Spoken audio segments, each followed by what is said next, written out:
পৃথিবীতে মানুষের মতো এত অসহায় কোনো প্রাণী নেই। তোমরা দেখবে গরু যখন বাচ্চা দেয়, দেখবা বাছুরটা যখন বের হয় তখন দে এক দৌড়, দেখছো কিনা? গরুর বাচ্চা হওয়ার সাথে সাথে দৌড় দেয়, দেখছো? হ্যাঁ, কিন্তু মানুষ 2 বছর পর্যন্ত অন্যের উপর নির্ভর করে থাকতে হয়। 2 বছর পর্যন্ত তোমাকে মা খাবার না দিলে খেতে পারবা না। কত কষ্ট করে তোমার মা তোমাকে পেটে বহন করেছে, এরপরে যে 2 বছরের কষ্ট, এটি যদি একজন মাকে তুমি না দেখো তখন কখনো বুঝবা না। আমাদের সন্তান যখন দেখি আমরা, তখন মায়ের প্রতি বাবার প্রতি অন্যরকম ভালোবাসা তৈরি হয়। মেডিকেল সায়েন্স বলে একটা মানুষ সর্বোচ্চ ব্যথা সহ্য করতে পারতে 45 ইউনিট, আর মা যখন সন্তান প্রসব করে তখন তার ব্যথার ইউনিট হচ্ছে 55। বলেছে 30টি হাড় একসাথে ভাঙলে যেমন ব্যথা পায় তার চেয়ে বেশি ব্যথা পায় মা। সে মাকে বলো তোমরা আনস্মার্ট। ফুটবলকে লাথি মারে কেন জানেন? আপনাদের পশ্চিমবঙ্গে ফুটবল বেশি খেলা হয়, ঠিক না? আচ্ছা, ফুটবলকে লাথি মারে কেন বলুন তো? ফুটবল হচ্ছে ফাঁপা, ভিতরে খালি থাকে, এই জন্য ফুটবলকে লাথি মারে। আর পাথরকে কখনো লাথি মারে না, কেন জানেন? কারণ পাথর ভিতরে কি না, ফাঁপা না, খালি না। দেখবেন আমাদের জাতীয় খেলা হচ্ছে হাডুডু, মানে আমাদের জাতীয় সংস্কৃতির সাথে হাডুডুর একটা মিল আছে, যে একজন আগালে 5 জন পিছন দিয়ে ধরে রাখে, আবার 5 জন দাঁড়িয়ে থাকলে একজনকে খোঁচা মারে গিয়ে হা ডু ডু ডু। এজন্য আমাদের সংস্কৃতির একটা মিল আছে। আবার জার্মানের জাতীয়গত খেলা হচ্ছে ফুটবল। তারা মনে করে যে ফুটবলকে লাথি মারবে তখন যখন তুমি ফাঁপা থাকবা, আর তুমি যদি পাথরে পরিণত হও, তোমার ভিতরে যদি ফাঁপা না থাকে, তাহলে কেউ তোমাকে কখনো লাথি মারবে না, তোমাকে সম্মান করবে। তো সুতরাং আপনারা এখানে যারা আছেন সব মেধাবী এক একটা পাথর, কি বলেন? সে পাথরের পরিচর্যা যারা করে তারাই হচ্ছে মালি পাথর, কি বলেন? আমি ছোটবেলা একটা কবিতা পড়েছিলাম যে নামের বড়াই করো না তো নাম দিয়ে কি হয়, নামের মাঝে পাবে না তো সকলের পরিচয়। আজকে মালি পাথরে এসে আমার বলতে ইচ্ছে করছে যে নামের বড়াই করো তোমরা, নাম দিয়ে সব হয়, নামের মাঝে পাবে মালি পাথরের পরিচয়। আজকে আমি সর্বপ্রথম অভিবাদন জানাই স্টুডেন্ট অ্যাসোসিয়েশন অফ মালি পাথরকে, যারা এই চমৎকার আয়োজন করেছেন। চাইনিজরা একটা কথা বলেন যে তুমি যদি 1 বছরের ফলাফল চাও তাহলে তুমি মাছ চাষ করো, তুমি যদি 10 বছরের ফলাফল চাও তাহলে তুমি গাছ রোপণ করো, আর তুমি যদি 100 বছরের ফলাফল চাও তাহলে তুমি মানুষ চাষ করো। আজকে মানুষ চাষ করার জন্য, মেধাবীদেরকে এনকারেজ করার জন্য, মেধাবীদেরকে ইন্সপিরেশন দেওয়ার জন্য স্টুডেন্ট অ্যাসোসিয়েশন অফ মালি পাথর এই চমৎকার আয়োজন করেছে। আমরা একটা করতালির মাধ্যমে তাদেরকে অভিবাদন জানাই। আমি খুব চমৎকৃত হয়েছি। তোমাদের বড় ভাই, তোমাদের এই পরশুরামের কৃতি সন্তান, মালি পাথরের কৃতি সন্তান, চায়না পিএইচডি করছেন আমাদের সৌরভ ভাই। এই প্রোগ্রামটা শুরু থেকে ইটস ভেরি বিগিনিং, আমি যখন চায়না গিয়েছিলাম তার বাসায় উঠেছিলাম, তার বাসায় মেহমানদারি দেখে, মানে মেহমানদারি দেখে আমি মেহমানদারির যে ডেফিনেশন আছে ডেফিনেশন পরিবর্তন করে ফেলেছে ওনারা। মানে আপনাদের এই সৌরভ ভাইয়ের ওয়াইফ, আমি 2 দিন ছিলাম, মানে আমি মেহমানদারি পেয়ে আমি এক পর্যায়ে মাপ চেয়েছি আর খেতে পারবো না। মানে মালি পাথরের মানুষ যে এত হসপিটালিটি জানে, সেটা আমি চায়না না গেলে আমি কখনো বুঝতাম না।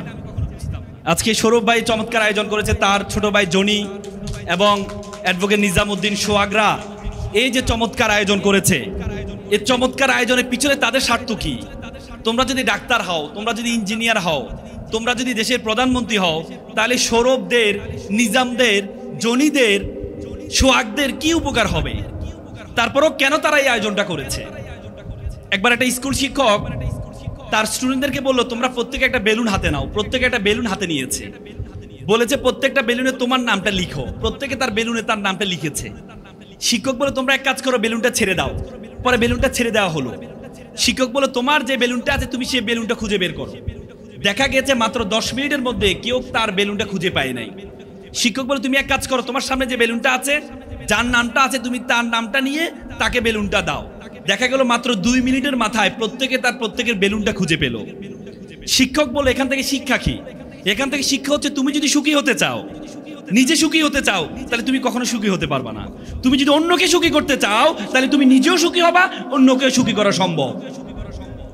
আজকে এই যে তোমাদের বড় ভাইয়েরা, তোমাদেরকে সুখী করার জন্য, তোমাদেরকে বড় করার জন্য, তোমরা বড় হবা, তোমাদের বড় হওয়ার মাঝে তারা নিজেরা যে বড় হবে, যে সুখের যে আগ্রহ, সে আগ্রহ পাওয়ার মধ্যে যে প্রয়াস তারা করেছে, আমরা আরেকটি করতালির মাধ্যমে তাদেরকে অভিবাদন জানাই। ফেনীর মানুষ, আমি আসলে ফেনীর মানুষে, ফেনী বাংলাদেশের একটা ঐতিহ্যবাহী একটা জেলা। তবে ফেনীর উপর দিয়ে আমার মনে আছে, আমি 2016 সালে মাদ্রাজ ইউনিভার্সিটিতে গিয়েছিলাম একটা সাউথ এশিয়ান ডিবেট কম্পিটিশন অংশগ্রহণ করার জন্য। তো সেখানে যাওয়ার পরে আমি প্রায় 7-8 দিন ছিলাম। তো মাদ্রাজ বা চেন্নাই তারা একটু মশলা বেশি খায়, তো আমার একটু খাওয়ার ইচ্ছে হলো, বাঙালি খাবার খাবো। তো আমি বললাম, brother have you available any Bengali food? তখন আমাকে একজন বলেছে যে হ্যাঁ, you have to go so far. আমি প্রায় 100 কিলোমিটার জার্নি করে বাঙালি খাওয়ার জন্য একটা হোটেলে ঢুকলাম। হোটেলে দেখি নাম লেখা আছে YANG ইয়াং, TUNG টুং, KHAN কাই JN ইয়াং টুং কাইদাং রেস্টুরেন্ট। তা আমি ভাবলাম এটা চাইনিজ রেস্টুরেন্ট, কারণ চাইনিজরা ওয়াং ফোয়াং বলে, চোয়াং বলে না। আমি ভাবলাম চাইনিজ রেস্টুরেন্ট। ভিতরে যাওয়ার পরে ম্যানেজার বলে, ভাইয়া বেলা আসেননি? Brother you from? ভাই আমি তো নোয়াখালী, ফেনী বাড়ি আমার। আমি বললাম আপনার বাড়ি ফেনী মানলাম, কিন্তু নাম চাইনিজ দিলেন কেন? এটা তো চাইনিজ, এটা ইয়াংতুন খাইজান, মানে এখান থেকে খেয়ে যান রেস্টুরেন্ট। বলে না ইয়াংতুন খাইজান আনেগায় হুতি যান, বলে না। তাই বলে আপনি এভাবেই লিখলেন কেন? তিনি বললেন আসলে আমি এভাবে এই জন্য লিখেছি, যারা বাইরের মানুষ তারা মনে করে এটা চাইনিজ রেস্টুরেন্ট, তাহলে আমার কাস্টমার চাইনিজ কাস্টমার পাওয়া যায়। আর যারা ভিতরে, তারা তো আরা দেখি বুঝতে পারে যে আমি নোয়াখালীর মানুষ। আমার 2 ধরনের কাস্টমার পাওয়া যায়। That time I was astonished to see the cleverity and farsightedness of Fenian people. ফেনীর মানুষের মেধাটা কি জিনিস আমি সেদিন বুঝতে পেরেছি। তার মানে আজকে ফেনীটা অন্যরকম, বাংলাদেশের একটা অন্যরকম জেলা। ফেনীর প্রথম নাম ছিল শমশেরনগর, আপনারা জানেন তো। শমশের গাজী ছিলেন ব্রিটিশ বিরোধী আন্দোলন, তিতুমিরের মতো একজন সংগঠক ছিলেন, ব্রিটিশ বিরোধী আন্দোলনের ফেনী নেতৃত্ব দিয়েছে। তারপর 1952 সালে যে আমাদের যে ভাষা আন্দোলন, সেখানে শহীদ সালাম তোমাদের ফেনীরই সন্তান। 1971 সালে শহীদ জহির রায়হান তোমাদেরই সন্তান। এবং 24-এর গণ অভ্যুত্থানে শ্রাবণ মাসুদ জীবন দিয়েছে। তার মানে আমরা বলতে পারি ফেনীর ইতিহাস সংগ্রামের ইতিহাস, কি বলো? তবে ফেনী মানুষের একটা বিষয় আছে, ফেনীর মাথার উপরে দিয়ে একটা রেখা গিয়েছে, কর্কট কান্তি রেখা, কর্কট কান্তি 24 দাগিমা অক্ষাংশে। এই রেখাটা ঝিনাইদহ, ফরিদপুর, ফেনী হয়ে খাগড়াছড়ি, রাঙ্গামাটি হয়ে গিয়েছে। এই রেখার নিচে দিয়ে যে শহরগুলো আছে, এই শহরের মানুষগুলো হুট করে সিদ্ধান্ত নেয়। দেখা গিয়েছে এই শহরের মানুষের আত্মহত্যার হার সবচেয়ে বেশি। দেখা গিয়েছে ফেনীতে গত বছর প্রায় 80 জন আত্মহত্যা করেছে। তার মানে এই অঞ্চলের মানুষ হুট করে সিদ্ধান্ত নেয়। তোমরা এখানে যারা আছো, মনে রাখবা তোমার জীবনটা খুবই গুরুত্বপূর্ণ। তুমি অল্পতে হতাশ হয়ে যাও, হতাশ হয়ে আত্মহত্যা করার চেষ্টা করো। ক্রিস্টোফাস ক্যান্টাস, তিনি হচ্ছে তোমার হার্ভার্ড ইউনিভার্সিটির টিচার। তিনি বলেছেন ইউ বিকাম ইউর কনভারসেশন। তুমি যেটি বলো, বলছে মানুষের ব্রেন হচ্ছে মানুষের সবচেয়ে বাধ্যগত সার্ভেন্ট। তুমি যদি তোমার ব্রেনকে বলো আমি পারবো, তোমার ব্রেন বলবো ইয়েস স্যার ইউ ক্যান। তুমি যদি তোমার ব্রেনকে বলো আই ক্যান নট, আমি পারবো না, তোমার ব্রেন বলবে yes sir you can not. তুমি যদি তোমার ব্রেনকে বলো আমি একা, তোমার ব্রেন বলবে ইয়েস স্যার তুমি একা। তুমি যদি তোমার ব্রেনকে বলো এই জীবন রেখে আমার কোনো লাভ নেই যেহেতু আমি একা, তোমার ব্রেন বলে yes sir keep it up, keep going on, আত্মহত্যা করো। তখন আমরা আত্মহত্যা করি। অথচ তোমার জীবনের মূল্যটা তুমি জানো না। ব্যর্থতা আসবেই। ফেল মানে ফার্স্ট অ্যাটেম্প ইন লার্নিং, শিক্ষার প্রথম ধাপ। চাইনিজদের একটা কথা বলে following down is not a defeat, defeat is that when someone refuse to get up. হোঁচট খাওয়া কখনো পরাজয় নয়, হোঁচট খাওয়ার পর দাঁড়ানোর প্রত্যয় না থাকা হচ্ছে পরাজয়। তুমি হোঁচট খাবা, ups and down is a part and parcel of your life. মানুষের জীবনে উত্থান পতন আসবেই। তোমরা জানো আমরা দুনিয়াতে কেন আসছি? আমরা কিন্তু জান্নাতে ছিলাম, আমাদের পূর্বপুরুষ আদম আলাইহিস সালাম কিন্তু জান্নাতে ছিল। শুধুমাত্র একটা ভুল করার কারণে আদম আলাইহিস সালামকে শাস্তি স্বরূপ পৃথিবীতে পাঠানো হয়েছে। তার মানে আমরা পৃথিবীতে আসি শাস্তি স্বরূপ। তো শাস্তি স্বরূপ পৃথিবীতে এসে তুমি মনে করবা সবকিছু তোমার বলে বেটে মিলে যাবে, বলে বেটে মিলে যাবে। আল্লাহ তাআলা বলেছেন লাকাদ খালাক, আল্লাহ তাআলা কোরআনে বলেছেন যে লাকাদ খালাকনাল ইনসানা ফিল কাবাদ, আমি মানুষকে দুঃখ কষ্টের মধ্যে কি করেছি? রেখেছি। তোমরা যখন দুঃখ দেখবা তখন দুঃখের পরে তোমার জন্য আনন্দ আছে, সে আনন্দটার জন্য তোমাকে অপেক্ষা করতে হবে, তোমাকে সেই জন্য অপেক্ষা করতে হবে। তোমরা জীবনটাকে এত মূল্যহীন ভাবলে হবে না। একবার একটা জলাশয়, একটা নদী, আবদ্ধ জলাশয়, একটা নদী গল্প করছে। তা আবদ্ধ জলাশয় বললো দেখো তুমিও পানি ধারণ করো, আমিও পানি ধারণ করি, কিন্তু আমার মধ্যে মানুষ ময়লা ফেলে, আমার মধ্যে থাকে ব্যাঙ লাফঝাপ করে, আর তোমার নদী, তোমার মধ্যেও মানুষ ময়লা ফেলে, কিন্তু তোমার মধ্যে মাছ চাষ করে, মানুষ গোসল করে, কিন্তু আমার মধ্যে গোসলও করে না, মাছও চাষ হয় না, শুধু ব্যাঙ আওয়াজ করে। তখন নদী বলল দেখো আমি কেন, মানুষ কেন আমাকে পছন্দ করে জানো? কারণ আমার মধ্যে যত ময়লা যত কিছু মানুষ ফেলুক না কেন, আমি কষ্টগুলোকে ধারণ করি, ধারণ করে বসে থাকি না, আমি চলমান থাকি। সমুদ্রকে ধরার জন্য আমি চলমান থাকি। আমি যে চলমান থাকার কারণেই আমার মধ্যে মানুষ গোসল করে, মানুষ আমাকে পছন্দ করে। তুমি যদি দুঃখ পেয়েছো, দুঃখ পেয়ে যদি নিজেকে আবদ্ধ করে রাখো, দেখো একটা পানির বোতল, একটা পানির বোতল বা একটা টিস্যু, তোমাকে যদি বলি 5 মিনিট হাতে নিয়ে থাকো, তুমি থাকতে পারবা? যদি তোমাকে বলে একদিন এটা হাতে নিয়ে থাকো, তুমি কি পারবা? পারবা? তখন এই টিস্যুটা ছেয়ে তোমাকে ধরে রাখাটা তোমার জন্য কষ্টকর হয়ে যাবে। এই জন্য তুমি যখন দুঃখ ভিতরে রাখবা, তুমি যখন দুঃখ ভিতরে রাখবা, তখন এটাকে অনেক কঠিন আকার ধারণ করবে, অনেক কঠিন আকার ধারণ করবে। এই জন্য দুঃখকে রাখবা না। একবার একটা কৃষক একটা গরু নিয়ে, গরুকে ঘাস খাওয়ার জন্য মাঠে গেল। মাঠে যাওয়ার পরে একটা গর্তের মধ্যে, অনেক গভীর গর্তের মধ্যে গরুটা পড়ে যায়। তো কৃষক চিন্তা করলো এই গর্ত থেকে তো আমার গরুকে উঠাইতে পারবো না, সুতরাং গরু না খেয়ে মারা যাবে, বরং আমি মাটি ফেলে তাকে কবরস্থ করে ফেলি, এটাই তার জন্য ভালো হবে। তখন কৃষক মাটি ফেলা শুরু করলো গর্তের মধ্যে, একটু মাটি ফেলে, তখন এই গরুটা একটু করে উঠে, আবার মাটি ফেলে একটু করে উঠে, পরে মাটি পেয়ে পেয়ে পেয়ে পেয়ে তার গায়ের উপর মাটি পরে মাটিটা সে নিচে ফেলে, নিচে ফেলে তার উপরে উঠে উঠে উঠে সে একবার উপরে উঠে যায়। কৃষক তো অবাক হয়ে যায়, আমি তোমাকে মারার জন্য আমি মাটি ফেলেছি আর তুমি উঠে গেলে। তখন সে গরু বলল তুমি আমাকে মাটি ফেলেছো, আমি মাটিটা আমাকে গ্রহণ করে পায়ের নিচে রেখে আমি এটাকে একটা অবলম্বন হিসাবে আমি উপরে উঠেছি। সুতরাং তোমার মধ্যে সমস্যা থাকবেই, তোমার মধ্যে প্রবলেম থাকবেই। এই প্রবলেমকে পিছনে ফেলে তোমাকে সম্ভাবনাকে সামনে নিয়ে তোমাকে এগিয়ে যেতে হবে। তোমাদের নিজের গুরুত্ব বুঝতে হবে। আজকে যারা এখানে কম্পিটিশন অংশগ্রহণ করেছো, যারা তোমরা এখানে কম্পিটিশন অংশগ্রহণ করেছো, তোমরা মনে রাখবা you must mind it, this is the beginning. You must mind this is the very very beginning of your journey. তোমাদের জীবন মাত্র শুরু হয়েছে, তোমাদের জীবন মাত্র শুরু হয়েছে। You have to compete not only in মালিবাদর town, you have to compete in Feni district, you have to compete all over the country, you have to compete all over the world, you have to truly think you are global citizen.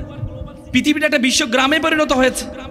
এই বিশ্ব গ্রামের মধ্যে তুমি যদি মনে করো মালি পাথর পশুরামে তুমি কম্পিটিশন করবে, তাহলে তুমি ভুল করবা। You have to think beyond Bangladeshi border. তোমাকে বাংলাদেশের বর্ডারের বাইরে চিন্তা করতে হবে। সে চিন্তা করার আগে প্রথমে তুমি তোমার সম্বন্ধে জানতে হবে। উপমহাদেশ সেরা কবি ফরিদুদ্দিন বলেছে উনসু মাতলু বেজা হাত দরগাহা হার তুরি গো বাজে গো খুদনিশা। পৃথিবী যাকে খুঁজে বেড়াচ্ছে তুমি সেই ব্যক্তি, তুমি তোমাকে খুঁজে বের করো, তুমি তোমাকে খুঁজে বের করো। সক্রেটিস বলেছে নো দাই সেলফ, নিজেকে জানো। আল্লাহ কোরআন বলেছে ওয়াফি আনফুসিকুম, তুমি তোমাকে জানো। তুমি যদি তোমাকে না জানো তাহলে তুমি মনে করবা তোমাকে আল্লাহ তাআলা অনর্থক সৃষ্টি করেছেন, কিন্তু আল্লাহ তাআলা তোমাকে অনর্থক সৃষ্টি করেননি। আল্লাহ তাআলা তোমাকে অনর্থক সৃষ্টি করেননি। আল্লাহ তাআলা কোরআনে বলেছেন ওয়ামা খলাকনাস সামা ওয়াল আরদা, আমি আসমান এবং জমিনে যা কিছু সৃষ্টি করেছি ওয়ামা বাইনাহুমা বাতিলান, কোনো কিছু আমি অনর্থক সৃষ্টি করিনি, কোনো কিছু আমি অনর্থক সৃষ্টি করিনি। তোমাকে আমাকে আল্লাহ তাআলা অনর্থক সৃষ্টি করেনি। তুমি তোমার সম্বন্ধে জানতে হবে, তুমি কে, who are you, where you want to go. তোমরা জানো 2006 সালে একটা অপটিক্যাল ফাইবার স্টেশন করা হয়েছে বাংলাদেশের কক্সবাজারে, একটা স্টেশন কেবল। এটা তোমার Portugal, Spain, Portugal, Singapore, Malaysia, Philippines হয়ে কক্সবাজারের সাথে যুক্ত হয়েছে। এই অপটিক্যাল ফাইবার কেবলের দূরত্ব হচ্ছে 17,000 কিলোমিটার, মাত্র 17,000 কিলোমিটার। এই অপটিক্যাল ফাইবার কেবলের কারণে পুরো পৃথিবীটা আমাদের হাতের মুঠে চলে আসছে। যে সোশ্যাল মিডিয়া আজকে মালি পাথরে কি করছে আমেরিকাতে দেখতে পাচ্ছে, আজকে তোমাদের সৌরভ ভাই চায়না থেকে দেখতে পাচ্ছে এখানে কি হচ্ছে। কিসের কারণে? এই অপটিক্যাল ফাইবার কেবলের কারণে। বিজ্ঞান বলে আমাদের মাথার মধ্যে 2 কোটি নার্ভ আছে। কয় কোটি নার্ভ আছে? 2 কোটি তার আছে। বলে যে একটা তার আরেকটা তারের সাথে যদি যুক্ত করা হয় তাহলে এটা দূরত্ব হবে 2 লক্ষ কিলোমিটার। ইমাজিন, মাত্র 17,000 কিলোমিটার দিয়ে পুরো বিশ্বটা আমাদের হাতের মুঠে চলে আসছে। তাহলে 2 লক্ষ কিলোমিটার দিয়ে পুরো বিশ্ব জগৎ তোমার হাতের মুঠের মধ্যে চলে আসবে। ধারণা আছে বিশ্ব জগৎ সম্বন্ধে? এই পৃথিবীর আয়তন হচ্ছে 52 কোটি বর্গ কিলোমিটার। এই পৃথিবী 52 কোটি বর্গ কিলোমিটার। পৃথিবীটাকে আমরা যে সূর্য দেখতে পাই, এই সূর্যের মধ্যে যদি ঢুকিয়ে দেওয়া হয় তাহলে প্রায় 13 লক্ষ পৃথিবী ঢুকিয়ে দেওয়া সম্ভব। কত লক্ষ? 13 লক্ষ পৃথিবী ঢুকিয়ে দেওয়া সম্ভব। সূর্য একটা নক্ষত্র। এই বিশ্ব জগতের লক্ষ মিলিয়ন মিলিয়ন নক্ষত্র আল্লাহ তাআলার আছে। আর আল্লাহ তাআলা এই বিশ্ব জগতের মধ্যে তোমাকে কি বলেছে জানো? কুনতুম খায়রা উম্মাত। আল্লাহ বলেছে you are the noblest nation, you are the best nation উখরিজাত লিন-নাস। তোমাকে আমি সৃষ্টি করেছি শুধুমাত্র মানুষের কল্যাণ করার জন্য, শুধু লিন-নাস, মানুষের কল্যাণ করার জন্য। সে কল্যাণ করতে কি তুমি কোনো ভেদাভেদ নিবা না?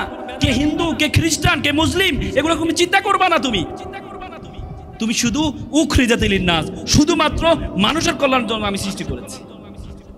তুমি সেরা জাতি, তোমাকে আমি আশরাফুল মাখলুকাত হিসেবে সৃষ্টি করেছি। আল্লাহ তাআলা বলছে এই বিশ্ব জগতে যা কিছু আছে সবকিছু আমি তোমার জন্য সৃষ্টি করেছি। আল্লাহ কি বলেছে কোরআনে জানো? আল্লাহ বলছে হুয়াল্লাযী খালাকা লাকুম মা ফিল আরদি জামিয়া। এই আসমান এবং জমিনে যা কিছু আছে সবকিছু আমি তোমার জন্য সৃষ্টি করেছি। আর তোমাকে আমি কেন সৃষ্টি করেছি জানো? ওয়ামা খালাকতুল জিন্না ওয়াল ইনসা ইল্লা লিয়াবুদুন। আর তোমাকে আমি সৃষ্টি করেছি শুধুমাত্র আমার ইবাদত করার জন্য। Only for warship. Everything, each and everything I created for you, and you are created only for my worship. Allah says, Allah বলেছেন, Allah বলেছেন ইবাদত। What is the meaning of ibadat? What is the meaning of worship? ইবাদতের সংজ্ঞা কি? ইবাদতের সবচেয়ে বড় সংজ্ঞা, তোমরা যে পড়াশোনা করছো, পড়াশোনা the one kinds of ibadat. ইসলামের প্রথম স্লোগান, ইসলামের প্রথম স্লোগান আল্লাহ তাআলা বলেছে, প্রথম স্লোগান হচ্ছে ইকরা, পড়ো। তার মানে পড়াই the one kinds of ibadat, পড়াই the one kinds of ibadat। আল্লাহ তাআলা কোরআনে বলেছে হাল ইয়াস্তাবিল লাযিনা ইয়ালামুন ওয়াল লাযিনা লা ইয়ালামুন। যারা জানে, who knows and who doesn't know, all are not same। যারা জানে এবং যারা জানে না তারা সমান নয়। যারা জানে তারা জানে না তারা সমান নয়। আল্লাহ তাআলা তোমাকে সৃষ্টি করেছে, তোমাকে সৃষ্টি করেছে ইবাদত। ইবাদতের প্রথম ইবাদত হচ্ছে পড়াশোনা। তোমাকে সে পড়াশোনা করার জন্য তোমরা এখানে আসছো। পড়াশোনা, পড়াশোনা, পিতা মাতাকে সম্মান করা, এটা ওয়ান কাইন্ড অফ ইবাদত। বড়দেরকে শ্রদ্ধা করা, এটা ওয়ান কাইন্ড অফ ইবাদত। আল্লাহ রাসূল মান লাইসা মান লাম ইয়ারহামা সগীরানা ওয়া লাম ইয়াকরু কাবীরানা। তুমি আমার উম্মত না, তুই যদি বড়দেরকে শ্রদ্ধা না কর, ছোটদেরকে স্নেহ না কর, ইটস কল্ড ইবাদত। বড়দেরকে শ্রদ্ধা ওয়ান কাইন্ড অফ ইবাদত। পিতা মাতাকে সম্মান করা ওয়ান কাইন্ড অফ ইবাদত। আল্লাহ তাআলা কোরআনে বলেছে ওয়ালা তাকুল্লাহুমা উফি ওয়ালা তানহারহুমা ওয়া কুল্লাহুমা কাওলান কারীমা। পিতা মাতার সাথে উফ শব্দটি পর্যন্ত ব্যবহার করো না। তার মানে উফ শব্দটি ব্যবহার না করা ওয়ান কাইন্ড অফ ইবাদত। শিক্ষকের সম্মান করা ওয়ান কাইন্ড অফ ইবাদত। সে ইবাদতের করার জন্য তোমাকে পাঠিয়েছে। শুধুমাত্র নামাজ পড়া ইবাদত নয়। নামাজ ইবাদতের একটা অংশ। নামাজ ইবাদতের একটা অংশ। ভালো কাজ করা একটা ইবাদত। জাহেলি যুগে একজন ছিলেন, খুব ইবাদত করতেন, সারা রাত ধরে নামাজ পড়তেন, সারা দিন ধরে রোজা রাখতেন, এবং তার গ্রামে সবাই বিভিন্ন পাপাচারে লিপ্ত।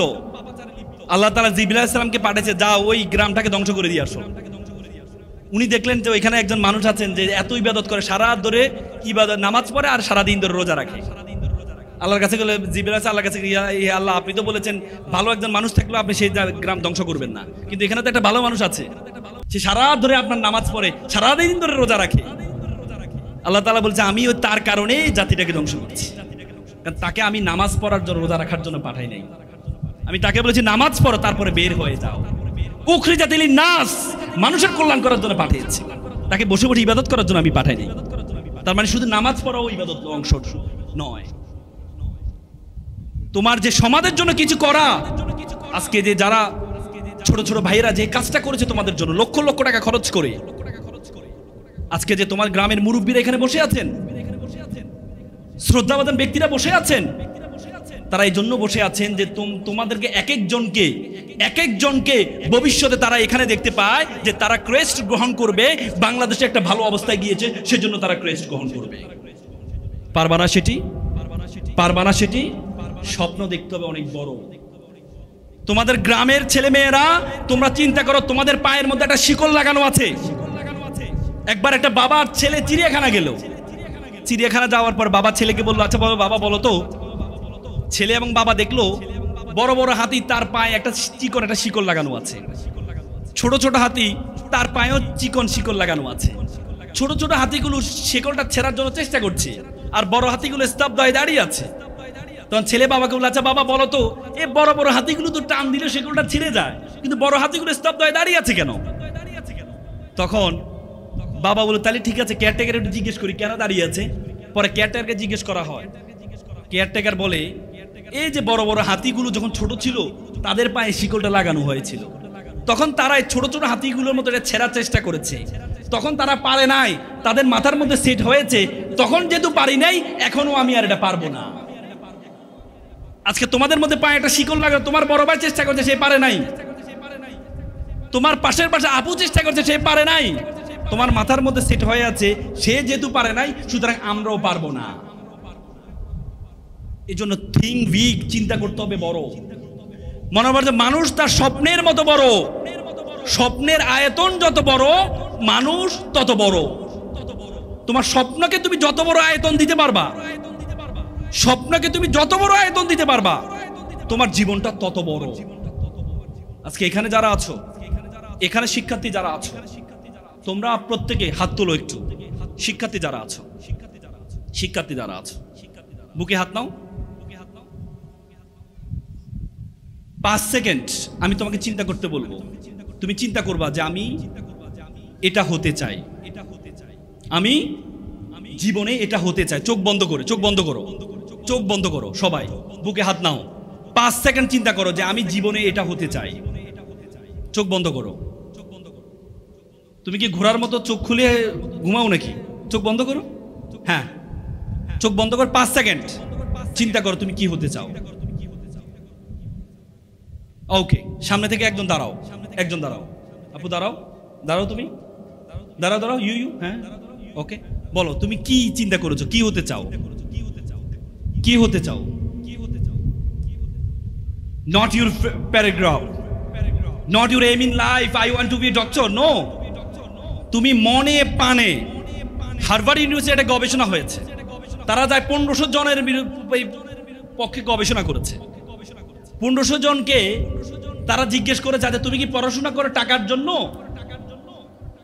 নাকি তোমার ভালো লাগে এই জন্য? তার মধ্যে 1200 জন বলেছে আমি টাকার জন্য চাকরি করি, টাকার জন্য পড়াশোনা করি, আর 300 জন বলেছে আমি ভালো লাগে তাই চাকরি করি। পরে 30 বছর পর দেখা গিয়েছে যে 300 জন বলেছে আমি প্যাশনেট হয়ে পড়ি, প্যাশনেট হয়ে চাকরি করি, ভালো লাগে চাকরি করি, তাদের সফলতার হার পায় তাদের চেয়ে পায় 10 গুণ বেশি। সুতরাং যেটা তুমি হতে চাও সেটাকে তোমাকে মনে ধারণ করতে হবে, তুমি সেটা ভালো জানো। হোয়াট এভার ইট ইজ, কোনো বর্তমান যুগে কোনো একটা জিনিস ছোট নয়, বর্তমান যুগে। তুমি যেটা ভালো লাগে বলো, তুমি কি হইতে চেয়েছিলে বলো। সরি, লাউডলি বলো। তোমাকে আমি বলেছি তুমি কি হতে চাও। সরি, স্বপ্নবাজ হতে চাও, সফল। What is the definition of সফলতা? সফলতার সংজ্ঞা কি বলো? বিশ্ববিদ্যালয়ে চান্স পাওয়া সফল? বিশ্ববিদ্যালয়ে চান্স পাওয়া যদি সফল হতো, আবরার, আকাশ জয়পুরহাটের, আমার মনে আছে 2016 সালে পত্রিকায়, জনকণ্ঠ পত্রিকায় বড় করে একটা ছাপিয়েছে যে ব্যান চালকের ছেলে আকাশ বুয়েটে চান্স পেয়েছে, বড় করে ছাপিয়েছে, তার বাবার বড় করে ছবি দিয়েছে, ব্যান চালকের ছবি। গর্বিত বাবা, তার 2 বছরের মাথায় সেই গর্বিত বাবার গর্বিত সন্তান আবরার হত্যা মামলার আসামি হয়ে ফাঁসির কাস্টে ঝুলছে। তার মানে কি বুয়েটে চান্স পাওয়া কি সফলতা? সফলতা? What is the definition of success? সফলতার সংজ্ঞা কি? আল্লাহ তাআলা কোরআনে বলেছেন সফলতার সংজ্ঞা আল্লাহ বলেছেন, আল্লাহ বলেছেন কাদ আফলাহা মান যাক্কাহা, সফল সেই ব্যক্তি যে নিজেকে শুদ্ধ করেছে। ওয়া কাদ খাবা মান দাসা, ব্যর্থ সেই ব্যক্তি যে নিজেকে কলুষিত করেছে। আজকে তুমি বুয়েটে পড়ে যদি তুমি নিজেকে কলুষিত করো তাহলে এটা তোমার সফলতা নয়। ঢাকা বিশ্ববিদ্যালয়ে পড়ে তুমি যদি নিজেকে কলুষিত করো তাহলে তোমার সফলতা নয়। ঢাকা বিশ্ববিদ্যালয় পার হওয়ার পর বিসিএস ক্যাডার হয় নিজেকে যদি কলুষিত করো, যারা আমাদের 2000 ভাই বোনকে হত্যা করেছে তারা কোথাকার স্টুডেন্ট ছিল? বড় বড় বিদ্যাপীঠের স্টুডেন্ট ছিল, বড় বড় বিদ্যাপীঠের স্টুডেন্ট ছিল। ডিবি হারুন কোথাকার স্টুডেন্ট ছিল? এসএম হলের, আমি যে ইউনিভার্সিটিতে পড়েছি আমি সূর্য সেনের ছিলাম, সে এসএম হলে ছিল। অথচ ছাত্রদেরকে আমি আইনি সহযোগিতা করেছি, সে আমাকে গ্রেপ্তার করেছিল ছাত্র আন্দোলনের সময়। তো সে তো ঢাকা বিশ্ববিদ্যালয়ের ছাত্র ছিল। তাহলে ডেফিনিশন সংজ্ঞা কি? সফলতার সংজ্ঞা কি? বলো আপু, কি হতে চাও? তো তুমি কি হতে চাও? সফল তুমি হবা, তুমি কি হতে চাও? পাশের জন দাঁড়াও, পাশের জন দাঁড়াও, পাশের জন দাঁড়াও, দাঁড়াও, কি হতে চাও বলো তো আপু? বলো, লুক এট মি। হ্যাঁ বলো, লাউডলি বলো। ভালো মানুষ হতে চাও, good, I respect your decision. ভালো মানুষ হতে হলে ভালো মানুষ হিসেবে নিজেকে গড়তে হবে। তো তোমার একটা পেশা লাগবে। পেশাবিহীন যদি তুমি যা কিছু করো, আজকে আমাদের দেশের ভয়ঙ্কর অবস্থা কেন জানো? কারণ আমাদের দেশে যারা রাজনীতিবিদ, বেশিরভাগ রাজনীতিবিদের পেশা নাই। আমি মনে করি পেশাবিহীন রাজনীতি লাইসেন্স প্রাপ্ত চাঁদাবাজ, কোনো সন্দেহ নেই। আজকে প্রত্যেকটা দলকে যারা গণ অভ্যুত্থানে অবদান রেখেছে প্রত্যেককে আজকে বলতে হবে যে কোনো পেশাহীন ব্যক্তিকে রাজনীতির অংশ হতে পারবে না। রাজনীতি একসময় করতো কারা? যাদের অর্থ ছিল, সম্পদ ছিল, যাদের পেশা ছিল, তারা রাজনীতি করত। জিয়াউর রহমান সাহেব উনি কি পেশাবিহীন ছিলেন? পেশাবিহীন ছিলেন, সেনা প্রধান ছিলেন, শিক্ষিত সেনা প্রধান ছিলেন। তো সুতরাং যারা পেশাবিহীন হবে তাদেরকে যদি আজকে এখানে সম্মানিত পরশুরাম থানার সভাপতি আছেন, আই রেসপেক্ট, ব্যাপক অবদান রেখেছি এবার গণ অভ্যুত্থানে। কিন্তু এই গণ অভ্যুত্থান বলে যে স্বাধীনতা রক্ষা করার চেয়ে, স্বাধীনতা অর্জন করার চেয়ে স্বাধীনতা রক্ষা করা ইজ ভেরি ডিফিকাল্ট। ম্লান হয়ে যাবে যদি আমরা আমাদের দেশে পেশাবিহীন লোকদেরকে রাজনীতির অংশ বানাই, তাহলে তারা বাধ্য হবে চাঁদাবাজি করতে, তারা বাধ্য হবে আমাদের ভোলা পাথরের বালু চুরি করতে, পাথর চুরি করতে তারা বাধ্য হবে। এই জন্য আমাদের স্লোগান হবে পেশাবিহীন রাজনীতি চলবে না, চলবে না, চলবে না। আপনারাও ওই মানুষকে ভোট দিবেন যার পেশা আছে, ওই মানুষকে ভোট দিবেন যার পেশা আছে। মির্জা ফখরুল ইসলাম সাহেব তিনি একজন বিশেষ ক্যাডার ছিলেন, কলেজের শিক্ষক ছিলেন, পেশা আছে ওনার। গোলাম আজম সাহেব উনিও কারমাইকেল কলেজের টিচার ছিলেন। আগে সবারই ছিল পেশা, আর এখন বর্তমানে পেশা নাই। পেশা না থাকলে এদেরকে দিয়ে দেশ চলবে না, কখনো চলবে না। তোমাদেরকে ভালো মানুষ হইতে হলে ভালো পেশা লাগবে। ভালো মানুষ আমাদেরকে এক সময় মাথার মধ্যে ঢুকিয়ে দেওয়া হয়েছে যে টাকা পয়সা ইনকাম করা। ব্রিটিশরা 200 বছর শাসন করেছে, ব্রিটিশরা 200 বছর শাসন করেছে। ব্রিটিশরা আমাদেরকে মাথার মধ্যে ঢুকিয়ে দিয়েছে, আমাদেরকে শিখিয়েছে, শিক্ষা ব্যবস্থার মধ্যে ঢুকিয়ে দিয়েছে যে কেরানি পদে চাকরির জন্য আবেদন। কেন রে ভাই, তোমরা কখনো পড়েছো এমডি পদে চাকরির জন্য আবেদন? না, আমরা পড়েছি কেরানি পদে চাকরির জন্য আবেদন, মানে আমরা কেরানি পর্যন্ত হইতে পারি। অথচ আমাদের ব্রিটিশরা আমাদের মাথার মধ্যে ঢুকিয়ে দিয়েছে ছেঁড়া কাঁথায় শুয়ে তুমি লাখ টাকার স্বপ্ন কেন দেখবে না তুমি? আমরা মুসলমান আমাদের আলেমদের মাথা ঢুকিয়ে দিয়েছে টাকা পয়সা এটা দুনিয়া করবে না। অথচ আল্লাহ তাআলা প্রথমে রাব্বানা আতিনা ফিদ দুনিয়া হাসানাতাও ওয়া ফিল আখিরাতি, প্রথমে দুনিয়ার কথা বলেছে, তারপর আখিরাতের কথা বলেছে। আর আমরা বলি আগে আখিরাত। নো, আল্লাহ আখিরাত বলেন, আগে আল্লাহ দুনিয়ার কথা বলেছেন। এবং আল্লাহ তাআলা যত জায়গায় বলেছেন ইন্নাল্লাহা ইশতারা মিনাল মুমিনিনা আনফুসাহুম ওয়া আমওয়ালাহুম বিআন্না লাহুমুল জান্নাহ, দেখবেন যত আয়াতে বলেছে আল্লাহ তাআলা প্রথমেই বলেছে দান করার জন্য। প্রথমে কি বলেছে? দান করো, যে আমওয়াল সম্পদ দাও, সম্পদ দাও। আর আমরা বলি যে সম্পদ না, দরকার নেই।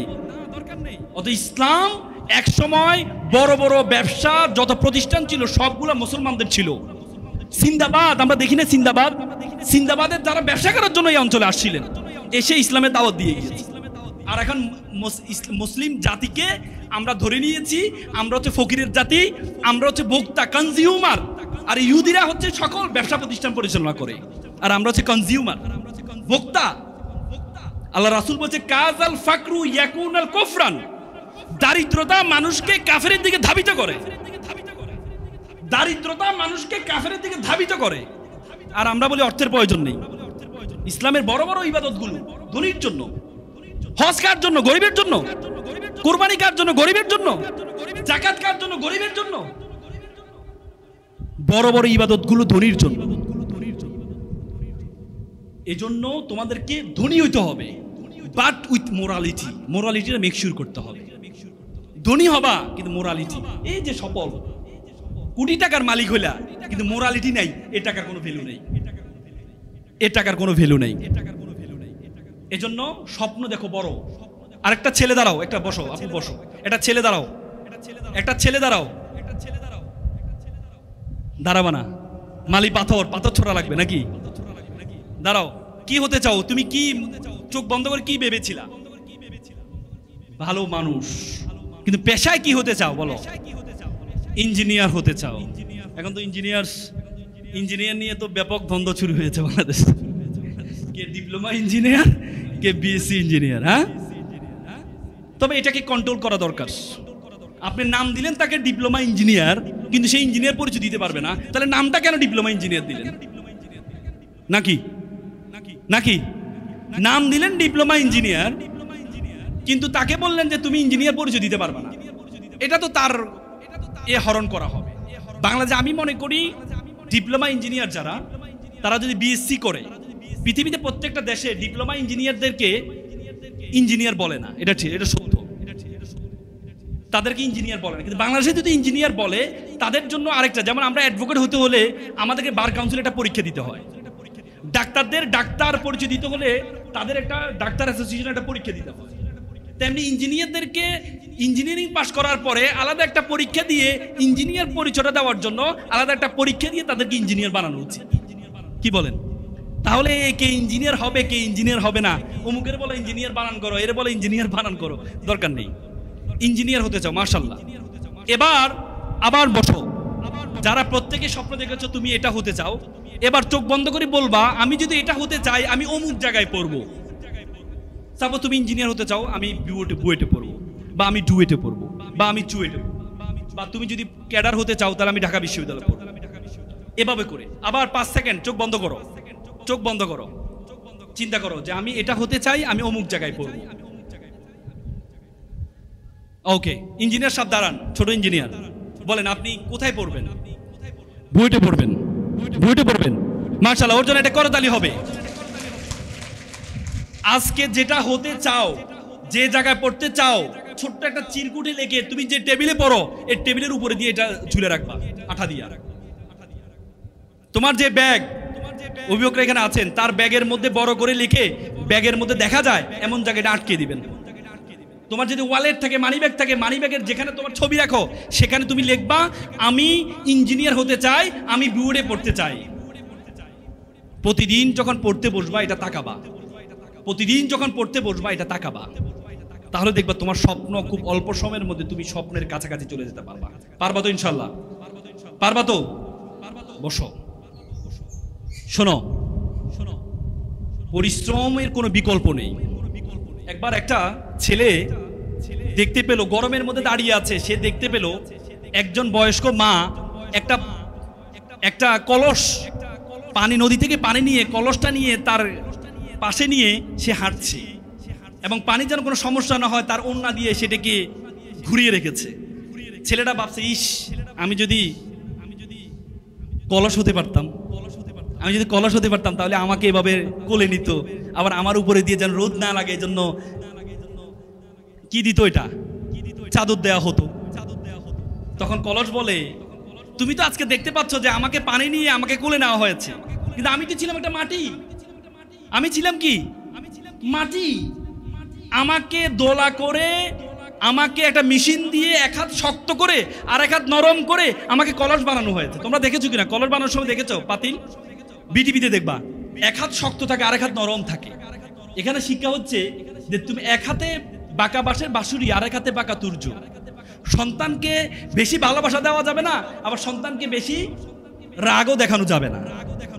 এক হাত দিয়ে ভালোবাসা দিবেন, আর এক হাত দিয়ে শক্ত করে থাকবেন। যদি দুইটাই ভালোবাসা দেওয়া হয় তাহলে পাতিলটা কি হয়ে যাবে, এমনি হয়ে যাবে। আবার দুইটা যদি শক্ত করে রাখেন তাহলে এটা পাতিল আর অবয়ব হবে না। এজন্য একটা শক্ত একটা নরম। আমাকে এভাবে করে পাতিল বানানো হয়েছে, কলস বানানো হয়েছে। এরপরে আমাকে আগুনে রাখা হয়েছে। আমি আগুনের উত্তপ্ত আগুন সহ্য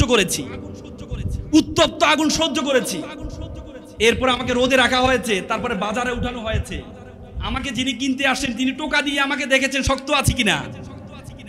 যখন শক্ত পেয়েছেন তখন তিনি আমাকে নিয়ে তারপরে টাকা দিয়ে কিনে, তারপরে এখন বর্তমানে আমাকে কাঁধে নেওয়া হয়, মাথার উপর নেওয়া হয়।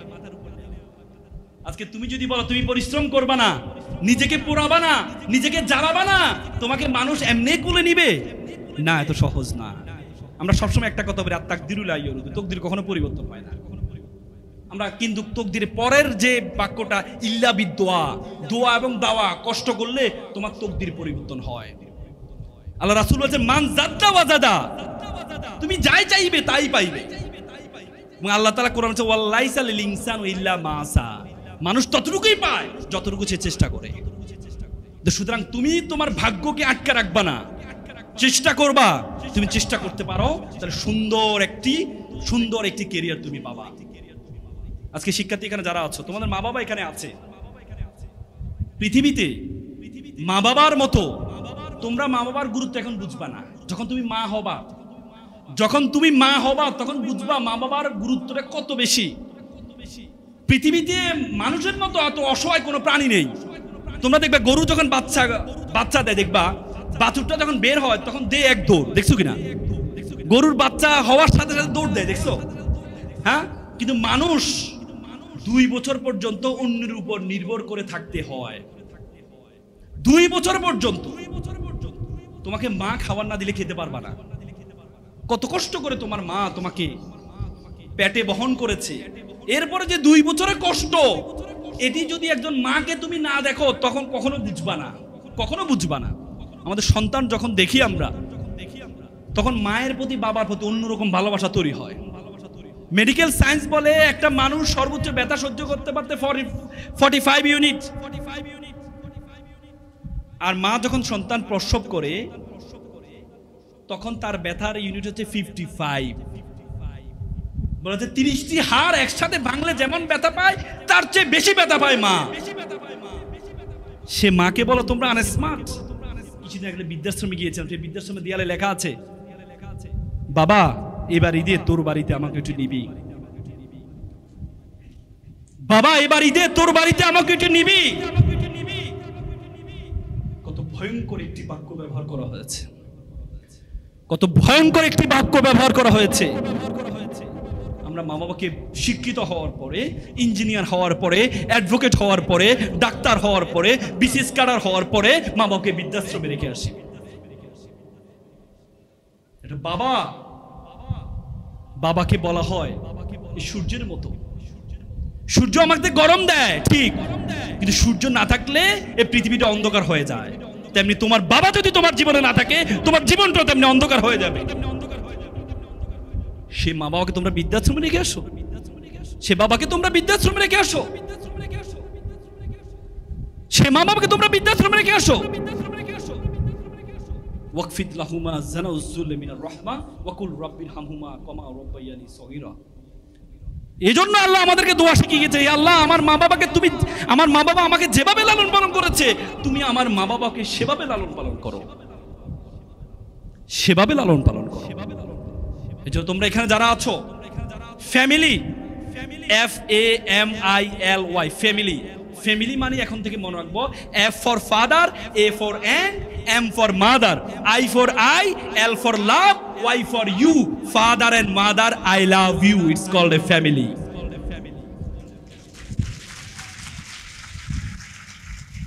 আমার জীবনে সবচেয়ে বেশি, আমার জীবনে সবচেয়ে বেশি দাগ কেটেছে, আমার জীবনে সবচেয়ে বেশি দাগ, আমি না বলে থাকতে পারি না।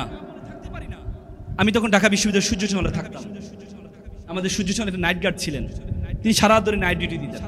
সকালে একদিন দেখি মামা ফল বিক্রি করছেন, সকালে পিঠা বিক্রি করছেন। তাহলে মামা আপনি সারা ধরে নাইট ডিউটি সকালে পিঠা বিক্রি করছে, আপনি ঘুমান কখন?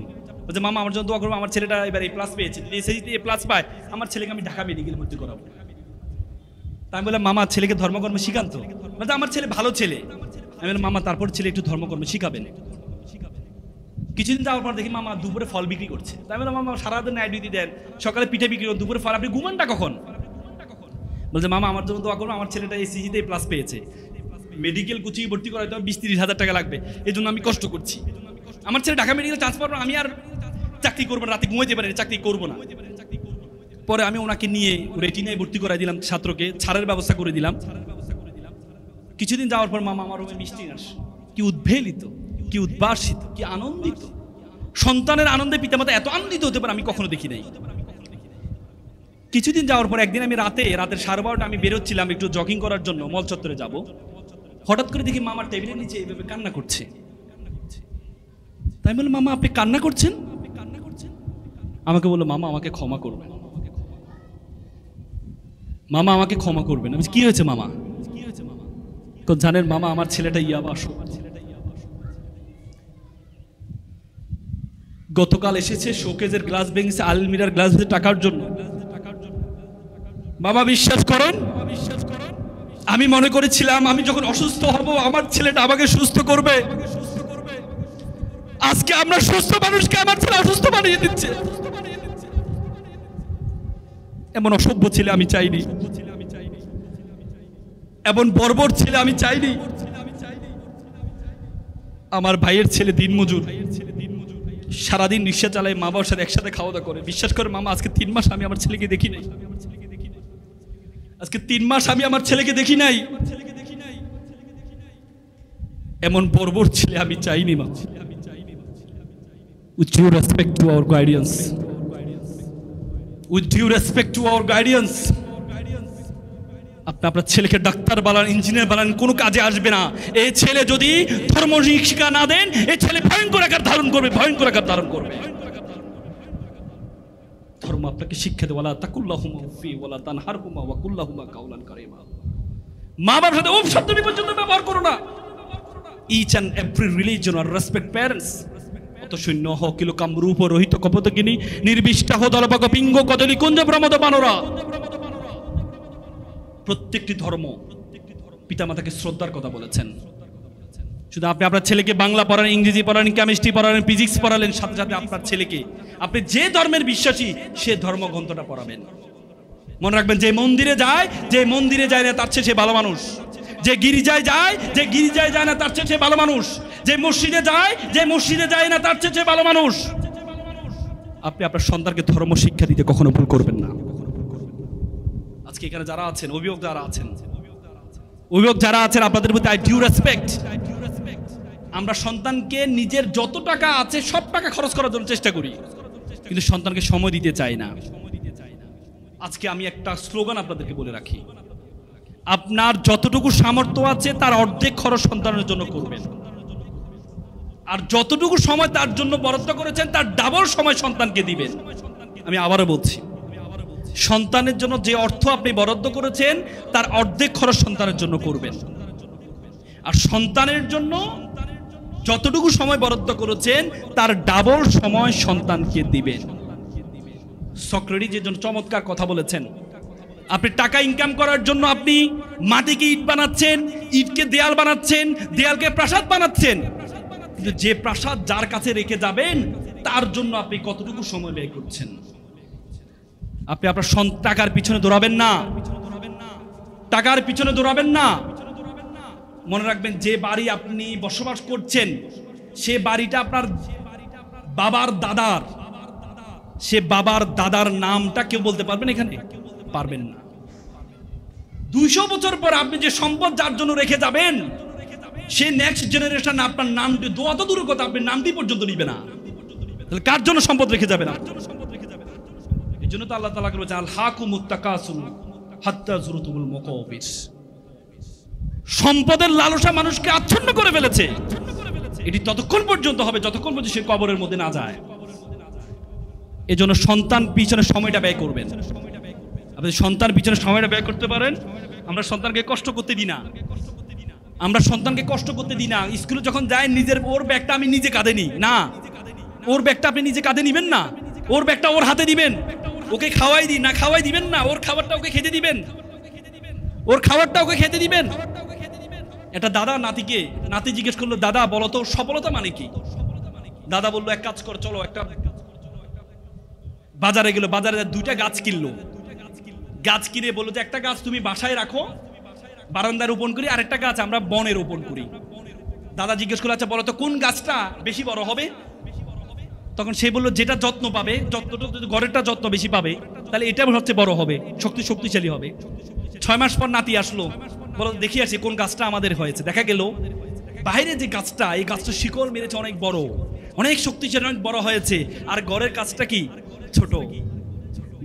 তখন তো নাতি অবাক। নাতি বলেছে আমি তো ভেবেছিলাম যেটা ঘরে যত্ন পায় সেটা সবচেয়ে বড় হওয়ার কথা, তাহলে উল্টো হলো কেন? তো দাদা বললো যে ঘরে ছিল তাকে আমরা, সে আর পানির প্রয়োজন ছিল না তারপরে পানি দিয়েছি, তার শক্ত প্রয়োজন ছিল না। সরি আমাদের তো সময়টা একটু বলবে না, সরি এক্সট্রিমলি সরি। তার পানির প্রয়োজন ছিল না কিন্তু তাকে আমরা পানি দিয়েছি। আর যে গাছটা বাইরে ছিল সে নিজে নিজে পানি আহরণ করেছে। ঝড় ঝাপটা আসছে, সে নিজেকে সার্ভাইভ করার জন্য শিকড় মেলে দিয়েছিল। শিকড় মেলে দেওয়ার কারণে সে নিজে survival of the fittest, survive করার জন্য সে ফিট হয়েছে। তার মানে আপনি যদি আপনার সন্তানকে সুযোগ না দেন, আপনারা জিরাফ দেখেছেন, জিরাফ দেখবেন জিরাফ যখন জন্মগ্রহণ করে তার সন্তানকে একটা লাথি মারে, লাথি মেলে সন্তান অনেক দূরে গিয়ে পড়ে। আবার জিরাফের মা ওখানে যায়, আবার কি আরেকটা লাথি মারে, আবার সে অনেক দূরে গিয়ে পড়ে। জিরাফের মা খুব নিষ্ঠুর। পরে যখন আবার জিরাফের কাছে যায় তখন জিরাফের বাচ্চাটা যে দৌড়, জানে আরেকটা লাথি খাবে। কেন জানেন? জিরাফ মনে করে যে আমার সন্তানকে বনে থাকতে হবে, বনে অনেক হিংস্র প্রাণী আছে, কিন্তু আমার মাথা তো শিং নেই, তাহলে আমার সন্তান এখানে বাঁচতে হলে সার্ভাইভ করতে হবে, সার্ভাইভ করতে হলে তা ফিট হইতে হবে। তো এই জন্য তাকে লাথি মারে, তুমি লাথিটা শিখে তুমি দৌড়াও। এই জন্য সন্তানকে একটু কষ্ট করার সুযোগ দিবেন। আমি আর কথা বাড়াবো না। তোমরা এখানে যারা শিক্ষার্থী আছো, এত সুন্দর দেশ পৃথিবীতে তুমি কোথাও পাবা না। আমরা দ্বিতীয় স্বাধীনতা পেয়েছি, 2000 আমাদের ভাইরা জীবন দিয়েছে। তোমাদের মতো শিশুরা, যে শিশুদেরকে আমরা বলতাম ফার্মের মুরগি, যে শিশুরা একটা তেলাপোকা দেখলে ভয় পেত, সে শিশুরা ফ্যাসিজমের বিরুদ্ধে তার বুক ফেলে দাঁড়িয়ে গিয়েছিল। সে শিশুরা স্লোগান দিয়েছিল বুকের মধ্যে অনেক ঝড়, বুক পেতেছি, গুলি কর। What is the definition of সাহস? কি রে ভাই সাহস? যারা মৃত্যুবরণ করেছে তারা আমাদের জন্য কিছু রেখে গিয়েছে। এই সুন্দর বাংলাদেশটা গড়ার দায়িত্ব আমাদের। পৃথিবীতে এত সুন্দর দেশ তুমি কোথাও পাবা না। I have visited 26 states all over the world. আমি পৃথিবীর 26টা দেশে গিয়েছি। একদিন থেকে যে 2 দিন থেকে যে আমার দেশের জন্য অন্যরকম ভালোবাসা তৈরি হতো। পৃথিবীতে এত সুন্দর দেশ কোথাও পাবা না, কখনো ঠান্ডা কখনো গরম, এত সুন্দর দেশ তুমি কোথাও পাবা না। আমি রাশিয়ায় গিয়েছিলাম -25, আমি উজু করতে বসেছিলাম নামাজ পড়ার জন্য, আমার আঙ্গুল ফেটে রক্ত বের হয়েছে। এত সুন্দর দেশ তুমি কোথাও পাবা না। John F. Kennedy, you don't ask what country can do for you, you can ask you can do for your country. তুমি জিজ্ঞেস করো তোমার দেশ তোমাকে কি দিয়েছে, বরং তুমি জিজ্ঞেস করো তুমি তোমার দেশের জন্য কি করছো। তো সুতরাং দেশের প্রতি মমত্ববোধ, পিতামাতার প্রতি শ্রদ্ধা এবং নিজের সুন্দর একটি ক্যারিয়ার গঠনের মাধ্যমে আমরা এই দেশে সম্পদে পরিণত হবে ইনশাল্লাহ। শিক্ষার্থী যারা আছে সবাই একটু দাঁড়াও, আমি একটা ওদ বলে কথা শেষ করব। আমি সব জায়গায় বলার চেষ্টা করি, একটু তোমরা সবাই একটা সামনে হাত নাও। সামনে হাত নাও, স্কুলে তো পড়ো, আমিও হাত দিচ্ছি, বলো আমার সাথে, বলো বলো আমি ওয়াদা করছি মালি পাথর, লাউডলি বলো, জোরে বলতে হবে, বলো আমি ওয়াদা করছি খারাপ কিছু দেখবো না, খারাপ কিছু শুনবো না, খারাপ কিছু বলবো না, যে মুখে ডাকি মা সে মুখে মাদক না, মানুষের মতো মানুষ হব, পিতামাতাকে শ্রদ্ধা করব, নিজের দেশকে নিজেই গর্ব। তোমরা যারা ছোট্ট শিশু বড় হবে ঠিক, তোমরা হবে শিল্পী, কবি, লেখক, বৈজ্ঞানিক। আজকে যারা ফুলের কলি, কালকে হবে ফুল, তোমরা এই দূর করবে এই সমাজের ভুল। সকালে ভালো থাকবা, সুস্থ থাকবা। আসসালামু আলাইকুম।